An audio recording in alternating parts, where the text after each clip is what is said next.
বিৰতিৰ পিছত আমি পুনৰ আপোনাৰ খবৰ মাজলৈ আহিম। আজি নাৰায়ণ প্ৰভুজনাই আগধৰি যোৱা মহাভাগৱতৰ আমি পৰৱৰ্তী যি অংশ আমি তাৰ পৰৱৰ্তী আলোচনা কৰি বৰ্ণনা কৰিম। ইতিমধ্যে প্ৰভু ভগৱন্ত কৃষ্ণই দ্বাৰকালৈ উভতি যোৱাৰ সমস্ত যিটো তেওঁ লীলা দেখুৱালে, কুন্তীৰ মহাস্তুতিত কুন্তীৰ মনৰ বাঞ্ছা বুজি আৰু কিছুদিন যেতিয়া হস্তিনাপুৰতে থকাৰ সংকল্প কৰি ঘূৰি আহিছে, তাৰ পিছতে যুধিষ্ঠিৰক বুজাবৰ কাৰণে প্ৰযত্ন কৰিছিল যে যুদ্ধ সমাপ্ত হ'ল, ধৰ্ম কৰ্ম ৰক্ষা কৰি এতিয়া তুমি ৰাজপাটত বহিব লাগে, প্ৰজা পালন কৰিব লাগে, ধৰ্মৰ ৰক্ষাৰ সমস্ত দায়িত্ব সম্পাদন কৰিব লাগে। কিন্তু জ্ঞাতিবোধৰ যি মহাসুখ এতিয়া যুধিষ্ঠিৰৰ অন্তৰত যেতিয়া আহি গ'ল, কোনো কাৰণতে তেওঁ ৰাজভোগ কৰা বা ৰজা হোৱাৰ বাঞ্ছাটো তেওঁ মনলৈ আনিব নোৱাৰিছিল। সুখ আৰু মোহে এতিয়া তেওঁক ব্যতিগ্ৰস্ত কৰিলে। কৃষ্ণই বুজাবলৈ যত্ন কৰিলে, কৃষ্ণৰ বুজনিও যুধিষ্ঠিৰ ৰক্ষা নকৰিল।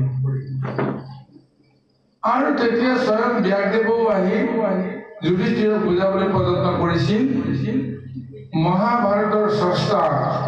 এই ব্যাসদেৱৰ কথাটো যুধিষ্ঠিৰে তেতিয়া মান্যতা দিবলৈ ইচ্ছা নকৰি কেৱল নিজৰ সুখ আৰু মোহৰ ধাৰণা তেওঁ নিয়মান হৈ আছে। তেতিয়া প্ৰভু ভগৱতে এটা লীলা কৰিলে আৰু যুধিষ্ঠিৰক কিছু তাচ্ছিল্য কৰি এই বুলি কৈছিল যে তোমাক বুজাই লাভ নাই দাদা, তুমি যি কৰা কৰা,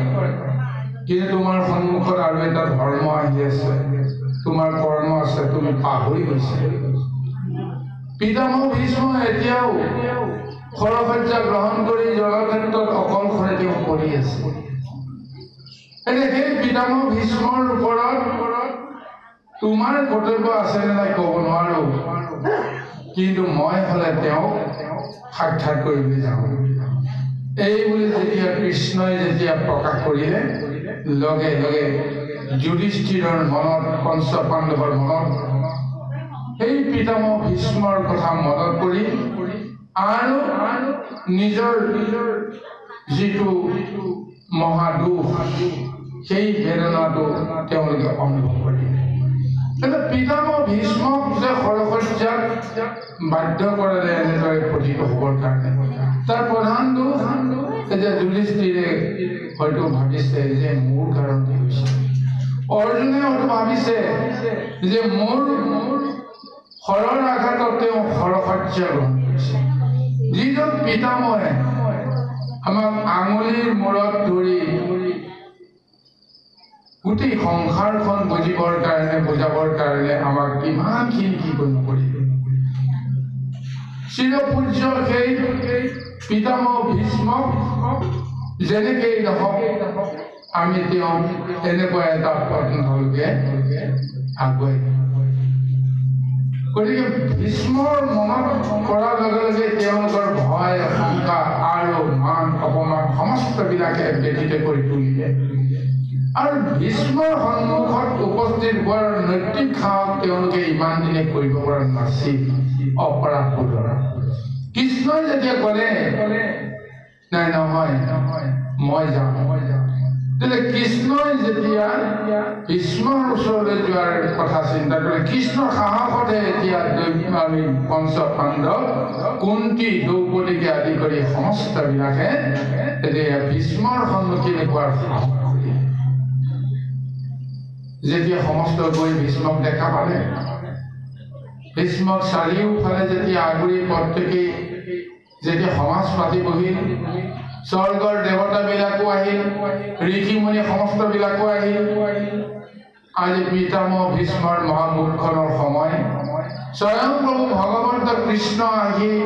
দৰ্শন দিছে নিশ্চয় কিবা এটা মহালীলা হ'ব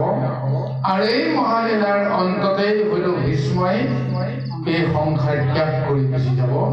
ইচ্ছা মৃত্যুৰ শেষ ক্ষণটো তেওঁ কেনেকৈ তেওঁ চম্ভালি লয় তাৰ কাৰণে সমস্তবিলাকে দৰ্শন কৰাৰ অভিলাষ লৈছে আৰু এই ক্ষণতে পিতামহ ভীষ্মই যাক যেনেকে সন্মান কৰিব লাগে সম্ভাষণ কৰিব লাগে সমস্তখিনি কৰিলে যুধিষ্ঠিৰকে আদি কৰি পঞ্চ পাণ্ডৱৰ মনৰ ব্যথা বুজি পায় তেওঁলোকৰ মনত সাহস দিবৰ কাৰণে সান্ত্বনা দিবৰ কাৰণে এতিয়া তেওঁলোকৰ দুখৰ সমভাগী হৈছে কুন্তিক বহু কথা বুজালে তাৰ পিছত এটা কৃষ্ণ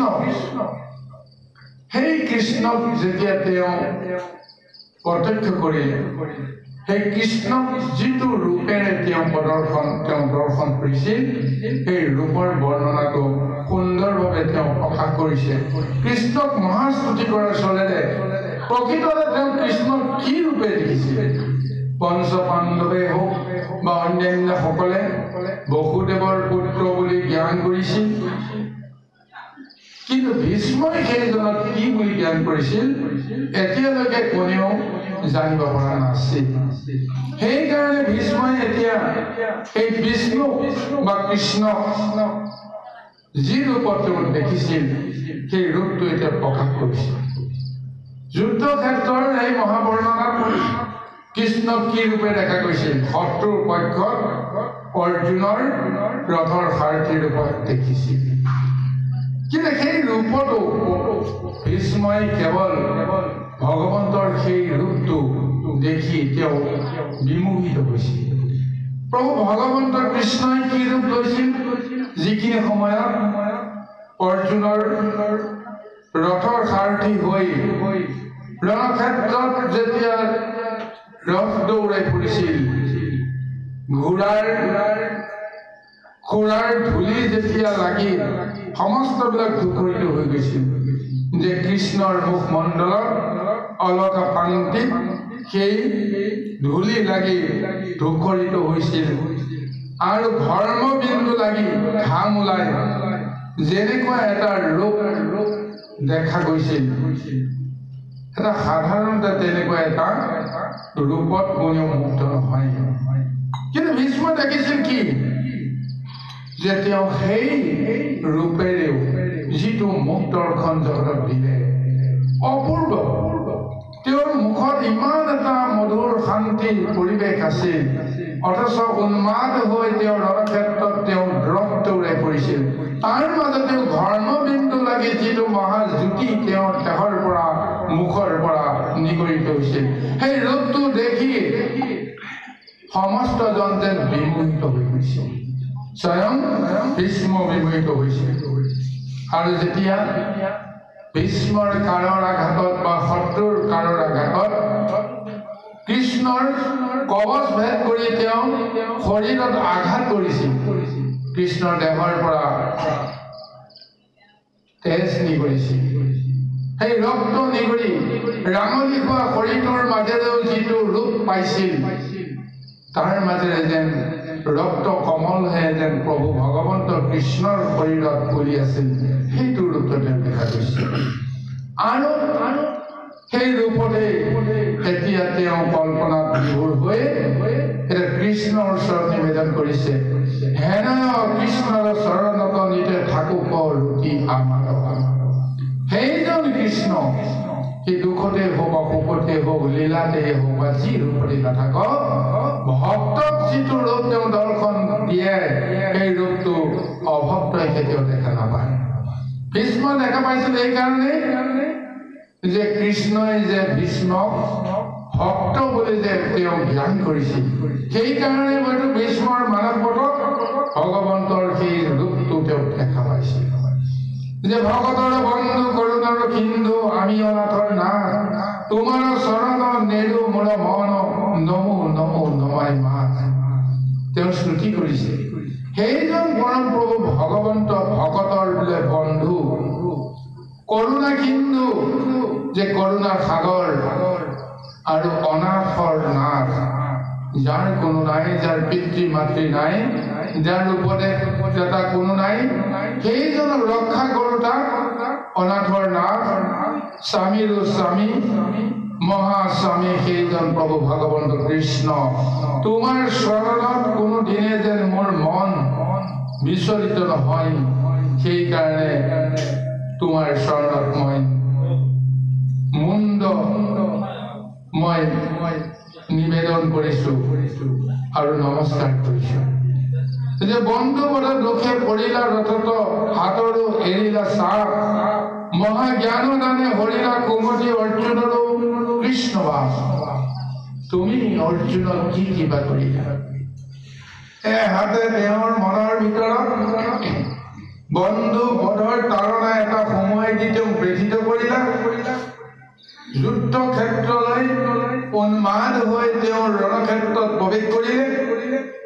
অথচ তেওঁৰ হৃদয় কঁপি গ'ল, হাত কঁপি গ'ল, বন্ধুগণক তেওঁ বধ কৰিবলৈ সাহস কৰিব নোৱাৰিলে, হাতৰ পৰা গান্ধীখন সৰি পৰি আৰু তেওঁ ব্যথিত হৈ যুদ্ধ ক্ষেত্ৰত ত্যাগ কৰিবৰ কাৰণে সংকল্প কৰিছিল। তেতিয়া তুমি কি কৰিলা? তুমি সেই ভকতৰ মনৰ সেই চঞ্চলতা, মনৰ জঠৰতা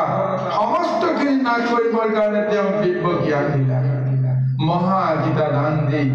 তোমাৰ ভক্তক তুমি কৃপাও কৰিলা আৰু তাৰ জৰিয়তে তোমাৰ কৰ্ম যি মহা লক্ষ্য আছিল সেই লক্ষ্য তুমি অৰ্জুনৰ জৰিয়তে তুমি সাধন কৰিলা। এনেদৰে আজি কৃষ্ণ স্তুতি কৰি আছে পিতামহ ভীষ্মই, আৰু এইখনত পঞ্চ পাণ্ডৱ যুধিষ্ঠিৰকে আদি কৰি আৰু সমস্ত যি সমূহে সমবেত হৈ নিৰীক্ষণ কৰি আছিল, তেওঁলোকে কেৱল নীৰৱ দৰ্শক হৈ পিতামহ ভীষ্মৰ মহাস্তুতি, কৃষ্ণৰ মহাদৰ্শন ইয়াকে কেৱল মুকবধিৰ দৰে সকলোৱে কেৱল চাই আছিল, কাৰো মুখত মাত বোল নাই। এইখনত এনেদৰে কৃষ্ণৰ ৰূপৰ বৰ্ণনা, মহত্বৰ বৰ্ণনা স্বয়ং পিতামহ ভীষ্মই প্ৰদান কৰি আছে। কৃষ্ণক সেৱা কৰা, ভক্তি কৰাৰ চলেৰে কৃষ্ণৰ মহত্ত্ব যে যুধিষ্ঠিৰকে আদি কৰি সমস্ত পাণ্ডৱগণক দিবলৈ প্ৰযত্ন কৰিছে। যিজনক তোমালোকে সখী বুলি মানিছিলা, সাধাৰণ মনুষ্য বুলি জ্ঞান কৰিছিলা, সেইজন আচলতে কোন? পিতামহ ভীষ্মই যেন তেওঁলোকক আঙুলিয়ে দেখুৱাবৰ কাৰণে প্ৰযত্ন কৰিছে। কৃষ্ণ ভগত বৎসল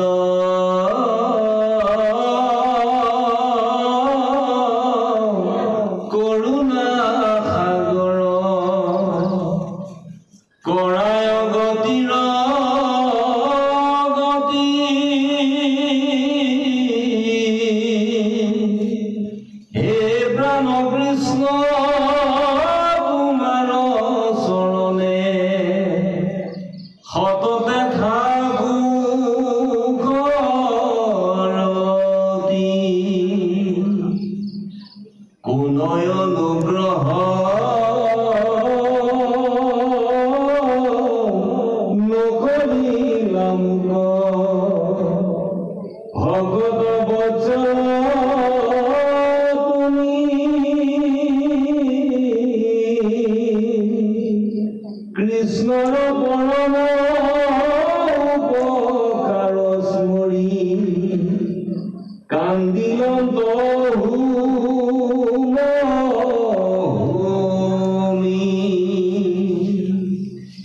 তীক্ষ্ণ তরফরে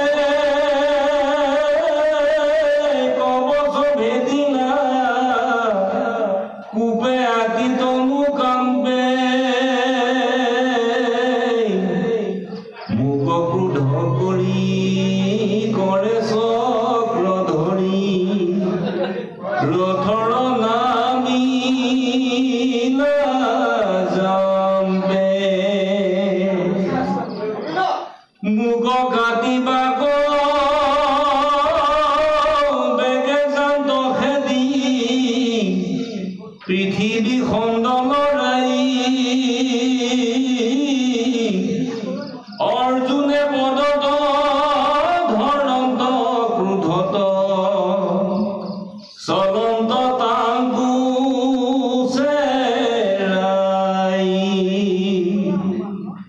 গাঁৱৰ কচুৱা পৰিল ৰথত দেশন্ত তাহাতো মতি নেদন্ত তাহাতো মতি সখীৰ কাতৰে পালতিল পাছে তিনিও লোকৰ পতি অস্ত নধৰিব বুলিলা আপুনি ধৰাইতো বুলিলো আমি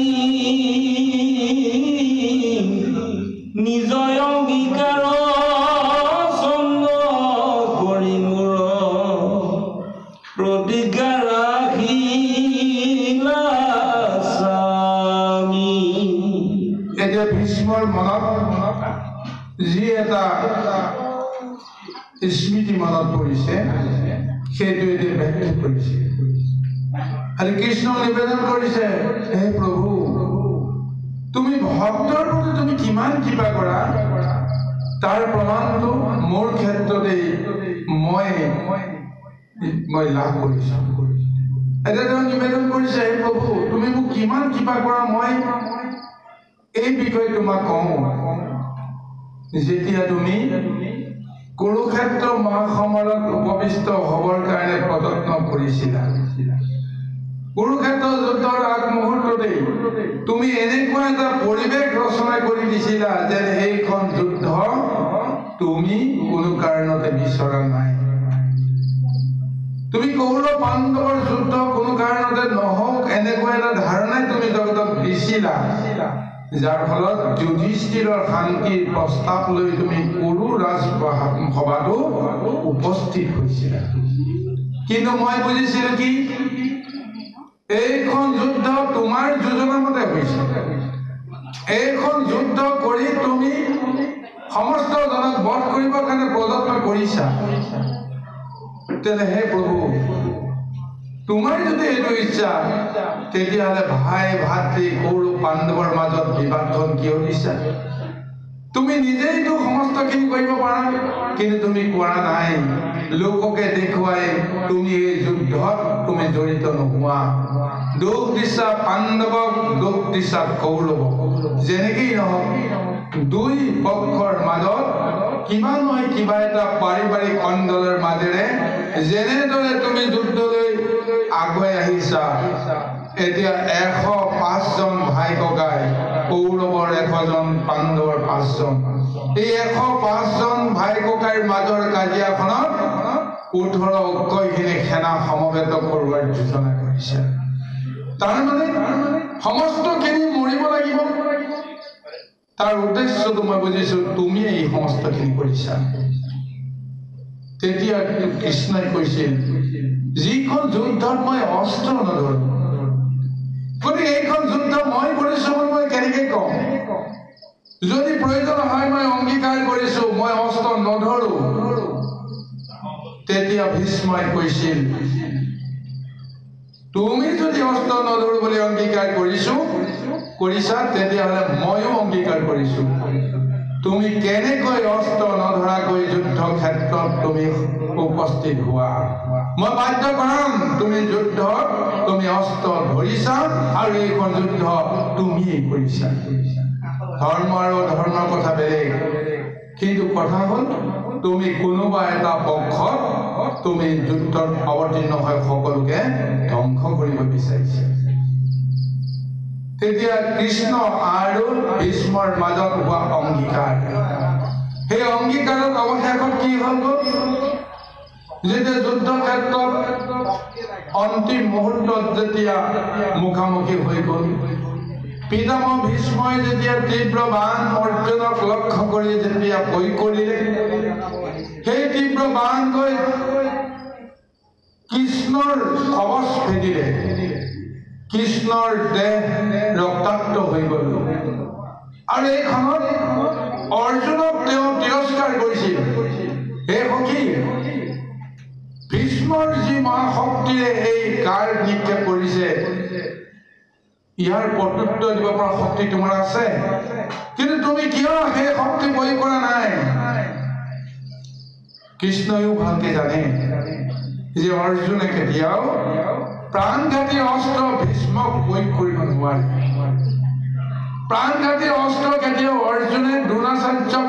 প্ৰয়োগ কৰিব নোৱাৰে কাৰণ গুৰু আৰু পিতৃ এই দুজনৰ প্ৰতি হৃদয়ত যিটো তেওঁৰ সন্মান মৰ্যাদা সেইখিনি তেওঁ বচাই ৰাখিবৰ কাৰণে সদায় যত্ন কৰে সেইকাৰণে নিজ হাতেৰে গুৰুবধ আৰু পিতৃবধৰ দৰে ভীষ্মক বধ কৰাৰ কথা ভাবিব নোৱাৰে সেইকাৰণে ভীষ্মৰ লগত যুদ্ধ কৰোঁতে সদায় অৰ্জুনৰ হাত কঁপিছিল আৰু এই অন্তিম মুহূৰ্তত যেতিয়া ভীষ্মই প্ৰাণঘাতী অস্ত্ৰ যেতিয়া অৰ্জুনক নিক্ষেপ কৰিছিল কৃষ্ণই গাত পাতি লোৱাৰ পিছতো কৃষ্ণই অৰ্জুনক তিৰস্কাৰ কৰা সময়ত অৰ্জুন কিন্তু নিমাত হৈ আছিল আৰু সেই সময়তে কৃষ্ণই কি কৰিলে অৰ্জুনক গালি পৰাৰ চলেৰে তেওঁ তীব্ৰ মূৰ্তি ধৰি তেওঁ ৰথৰ পৰা নামি গ'ল তুমি যদি ইয়াৰ প্ৰত্যুত্তৰ নিদিয়া তেতিয়াহ'লে মই দিম এনেদৰে তেওঁ মহাক্ৰোধিত হৈ যিটো ৰূপ ল'লে লগে লগে তেওঁ হাতত চক্ৰ তুলি ল'লে আৰু সেই চক্ৰ তুলি যেতিয়া ভীষ্মক মাৰিবৰ কাৰণে তেওঁ উদগ্ৰীৱ হৈ দৌৰি আহিবলৈ প্ৰযত্ন কৰিছিল তেতিয়াহে হয়তো অৰ্জুনৰ সম্বিত ঘূৰাই পাইছিল সেই অৰ্জুনে আঠে বেঠে কৃষ্ণৰ চৰণত যেতিয়া ধৰিছিল তেতিয়াও অৰ্জুনৰ বহু দূৰ চুচৰাই লৈ আহিছিল অৰ্জুনে তেওঁ ভৰিত ধৰি বাধা দিবলৈ যত্ন কৰাৰ কথাটো তেওঁ যেন ক্ৰোধতে প্ৰথমতে তেওঁ ভৰি দেখুওৱা নাছিল এনেকুৱা এটা অৱস্থাটো সৰ্বশেষত যেতিয়া ভীষ্মই নিজেই কৃষ্ণৰ এইটো ৰূপ দেখা পালে যে তেওঁ বধ কৰিবৰ কাৰণে চক্ৰ লৈ প্ৰভু ভগৱন্ত আহিছে ভীষ্ম ধন্য হৈ গ'ল নিজকে ইমান আনন্দিত হৈ গ'ল যে সেইজন প্ৰভু ভগৱন্ত কৃষ্ণ সেইজনে মোৰ মৰ্যাদা ৰক্ষা কৰিবৰ কাৰণে তেওঁ অস্ত্ৰ হাতত তুলি দিছে ভকতক কিমান তেওঁ মান্যতা দিয়ে নিজৰেই তেওঁ বাক্য ত্যাগ কৰিছে তথাপিও ভকতৰ বাক্য ৰক্ষাৰ কাৰণে তেওঁ অস্ত্ৰ তুলি দিছে সেইকাৰণে ভীষ্মই লগে লগে তেওঁ ধনুকাৰ ত্যাগ কৰিলে আৰু দুইখন হাত জোৰ কৰি কৃষ্ণক নিবেদন কৰিছে হ'ব প্ৰভু তুমি যদি মোক বধ কৰিবৰ কাৰণে এনেদৰে বাঞ্ছা কৰিছা তেতিয়াহ'লে তোমাৰ যি ইচ্ছা কৰা মই ধনুকাৰ ত্যাগ কৰিম এই বুলি যেতিয়া তেওঁ এনেদৰে কৃষ্ণৰ ওচৰত তুতি কৰিলে সেই মুহূৰ্ততে অৰ্জুনে যে তেওঁক ভৰিত ধৰি যে কাকুতি মিনতি কৰি আছে তুমি অনৰ্থ নকৰিবা ক্ৰোধ সম্পন্ন কৰা তোমাৰ সমস্ত বাক্য আজি মই আখৰে আখৰে পালন কৰিম তুমি যি কৰা মই তাকেই কৰিম ইত্যাদি ইত্যাদি প্ৰতিশ্ৰুতি দিয়াৰ কথাটো তেতিয়াহে যেন কৃষ্ণৰ কাণত পৰি তেতিয়াহে তেওঁ ৰৈ গৈছে আৰু পৰৱৰ্তী কৰ্মখিনি অৰ্জুনৰ জৰিয়তে সাধন কৰিবলৈ প্ৰযত্ন কৰিলে আজি এই কথাখিনিকে অৰ্জুনে ভীষ্মই মনত পেলাইছে তুমি ভক্তৰ প্ৰতি কিমান দয়ালু হোৱা, কিমান কৃপালু হোৱা, মোৰ ক্ষেত্ৰত মই নিজেই প্ৰমাণ পালো। নিজৰ বাক্য, ঈশ্বৰ হৈও নিজৰ বাক্য ৰক্ষা নকৰে, ভকতৰ বাক্য ৰক্ষা কৰিবৰ কাৰণে নিজকে ভকততকৈ তুচ্ছ জ্ঞান কৰা। এয়াই হৈছে তোমাৰ গুণৰ মহত্ব, ঈশ্বৰৰ ঐশ্বৰিক যিটো ৰহস্য। আজি ভীষ্মই এনেদৰে সমস্তৰে আগত কৃষ্ণ বৰ্ণনা কৰি গৈছে। আপোনাতো কৰি ভকত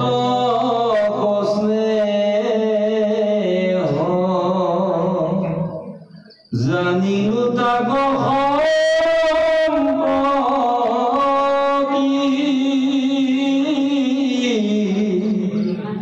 আনন্দ পাঞ্চু বন্ধু মাধৱ তুমি হইবা মোৰ লগতি এক হাতে সাত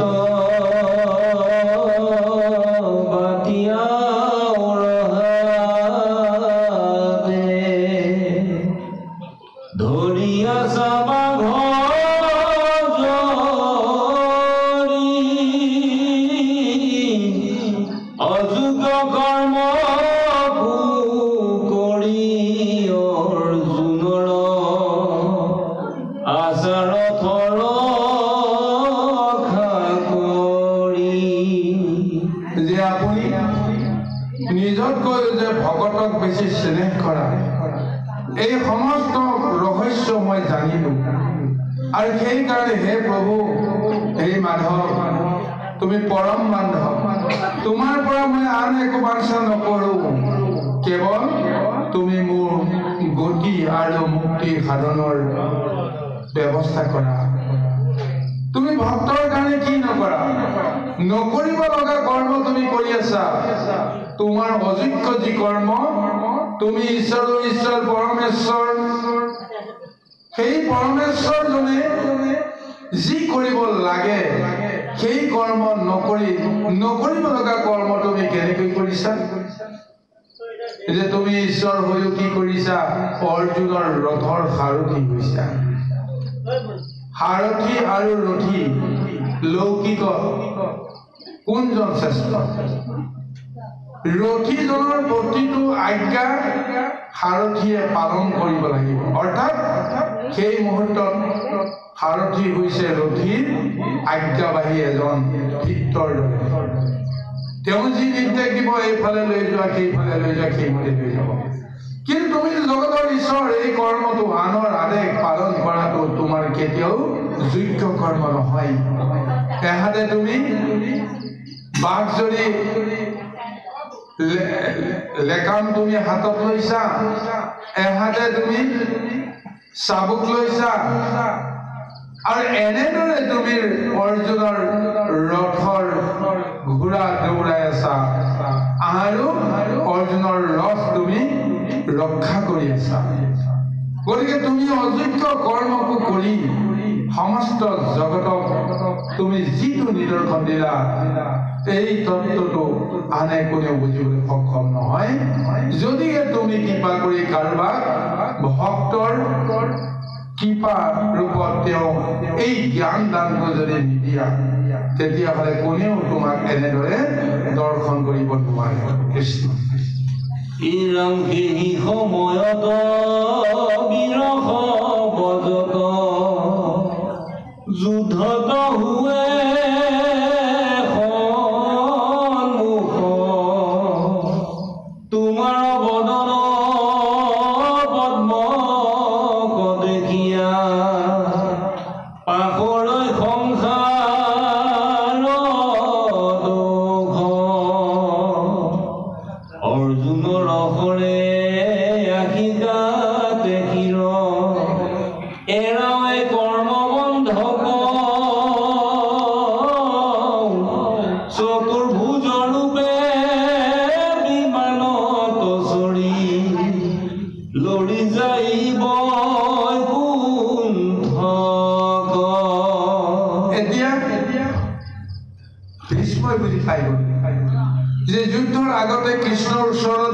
প্ৰশ্ন উপস্থাপন কৰিছিল যে 105 জন ভাই ককাইৰ মাজৰে কাজিয়া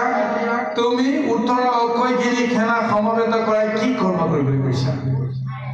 তাৰ উত্তৰটো যুদ্ধভূমিতে তেওঁ কৃষ্ণৰ পৰা পাই গ'ল কেনেকৈ পালে যেতিয়া তেওঁ ৰথৰ ঘোঁৰা চেকুৰাই দৌৰাই পৰিছে আৰু যি মুহূৰ্ততে সেই ৰণক্ষেত্ৰত নানা অস্ত্ৰৰ জনজননীৰ সময়ত শত্ৰুৰ ওপৰত যেতিয়া তেওঁৰ দৃষ্টি পৰিছিল যেতিয়াই শত্ৰুৰ পক্ষৰ ওপৰত দৃষ্টি পৰিছিল তেতিয়াই সেইজনে কৃষ্ণৰ ৰূপটো দেখা পাই তেওঁলোকেও হতভম্ব হৈ গৈছিল মোহিত হৈ গৈছিল কৃষ্ণ এনেকুৱা এটা ৰূপ দেখুৱাইছিল যিটো ৰূপ দেখা পোৱাৰ লগে লগে তেওঁলোকে কৃষ্ণৰ মোহত কৃষ্ণৰ প্ৰেমত মত্ত হৈ কেৱল কৃষ্ণৰ ফালে চাই থাকোঁতে যুদ্ধ ক্ষেত্ৰতহে আছেনে শত্ৰুৰ লগত যুদ্ধহে কৰিব লাগেনে এই সমস্ত জ্ঞান নাইকিয়া হৈ গ'ল আৰু সেই চেগতে অৰ্জুনৰ কাৰে তেওঁলোকক ভেদ কৰিছে আৰু অৰ্জুনৰ কাৰত বা শত্ৰুৰ কাৰত তেওঁলোকৰ হৃদয় বিদাৰি যোৱাৰ সময়তো তেওঁলোকে অকণমানৰ দুখ আৰু বেদনা তেওঁলোকে পোৱা নাছিল কিয় নাছিল যে সেই মুহূৰ্তত কেৱল কৃষ্ণৰ মুখ দৰ্শন কৰি তেওঁলোকে যেন অমৃতহে পান কৰিছে সেইকাৰণে সেই কৃষ্ণৰ ৰূপটো তেওঁলোকে অন্তৰৰ ভিতৰত যেতিয়া ঠাই দিলে সেই অন্তৰত সেই প্ৰভু ভগৱন্তৰ ছবি লৈ অন্তিমত তেওঁলোকে এই সংসাৰৰ পৰা বা যুদ্ধভূমিৰ পৰা মৃত্যুৰ চলেৰে মুক্তি পাই গ'ল আজি ভীষ্মই এই চৰ্তটো বুজিলে যে এই ধৰ্মক্ষেত্ৰ কুৰুক্ষেত্ৰত যিমানবিলাকক সমবেত কৰাইছে প্ৰত্যেককে তেওঁ যুদ্ধৰ চলেৰে মৃত্যুৰ চলেৰে মুক্তি প্ৰদানৰ কাৰণে বহা কৃপা কৰি সকলোকে সন্মিলিত কৰিছে অন্ততঃ পিতামহ ভীষ্মই এই ভক্তি তত্ত্বৰে জ্ঞান তত্ত্বৰে কৃষ্ণৰ স্বৰূপটো যুদ্ধৰ ক্ষেত্ৰতেই বুজি পাইছিল আৰু সেই কথাখিনি আজি সমস্ত জগতকে শুনাই তেওঁ আজি ব্যক্ত কৰি গৈছে কিৰাম ভগতি ৰবলে দিব্য দৃষ্টি দেখো নেদেখে আনেখাই খাত মৰণ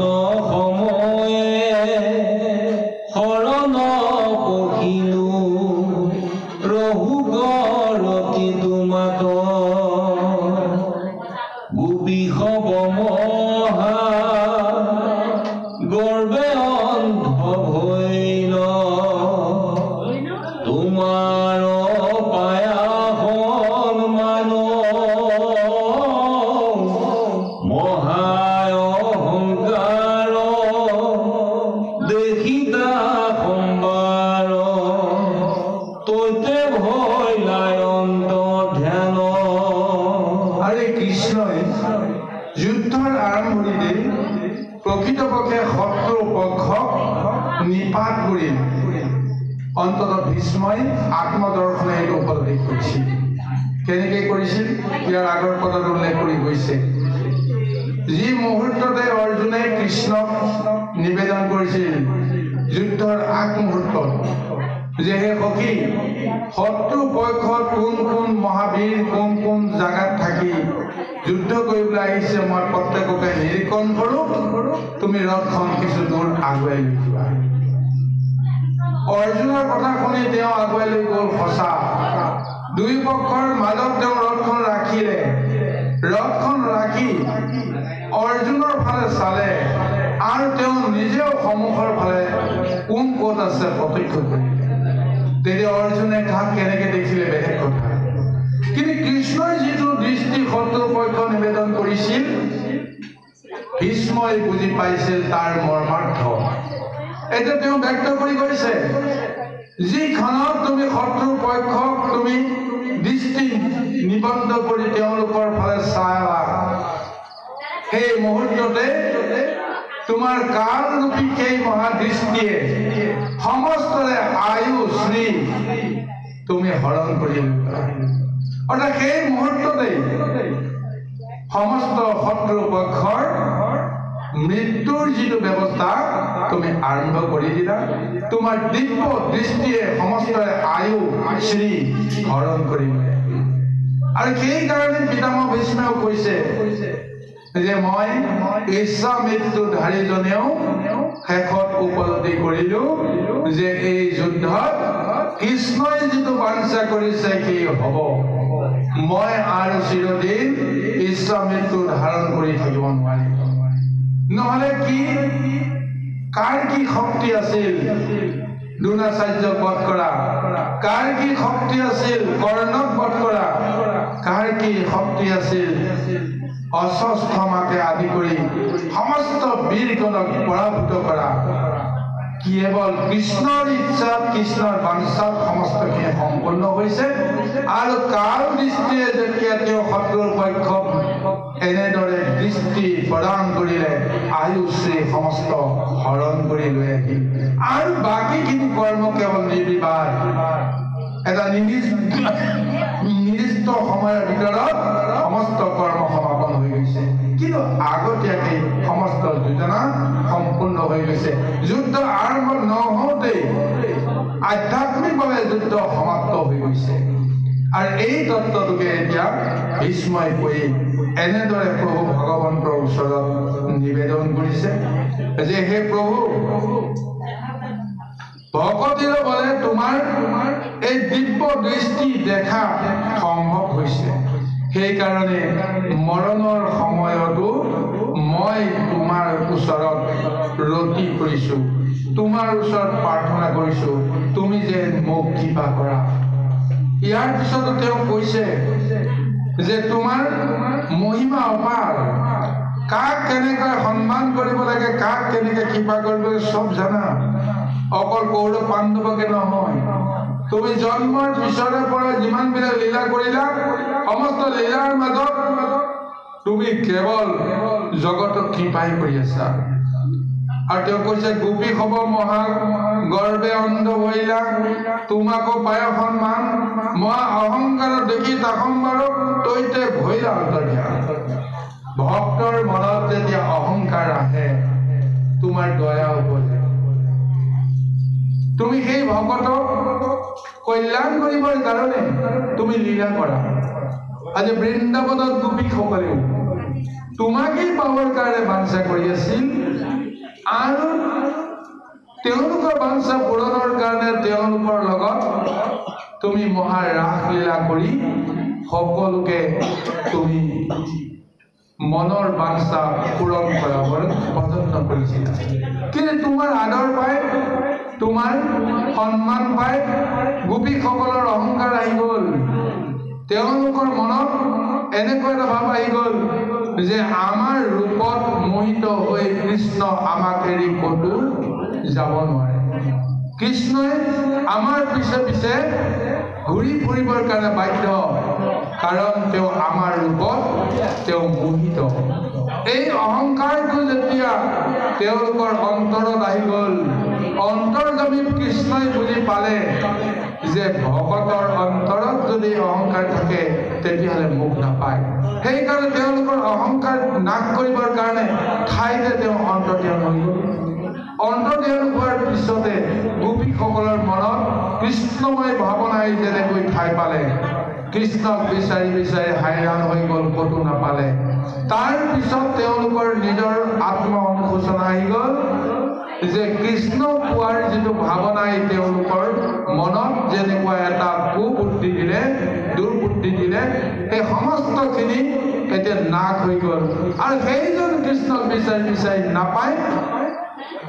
তেওঁৰ লীলা মালা সমস্তবিলাক বৰ্ণনা কৰিবলৈ আৰম্ভ কৰিলে কৃষ্ণময় ভাৱনাই তেওঁলোকৰ হৃদয়বিলাক ভৰি গৈ আৰু প্ৰভু ভগৱন্তে যেতিয়া তেওঁলোকৰ মনৰ পৰা সমস্ত বিষয়ৰ অহংকাৰ ত্যাগ হৈ গ'ল তেতিয়াই প্ৰভু ভগৱন্তে তেওঁলোকক আকৌ পৰম কৃপা কৰি তেওঁলোকৰ মাজত আৰু দিব্য দৰ্শন দিলে আৰু সমস্ত মনৰ বাঞ্ছা তেওঁলোকক পূৰণ কৰালে এইদৰে আজি সেই কৃষ্ণই জগতক কাক কাক কেনেকৈ কৃপা কৰিছে তাৰো এক মহাবৰ্ণনা দিছে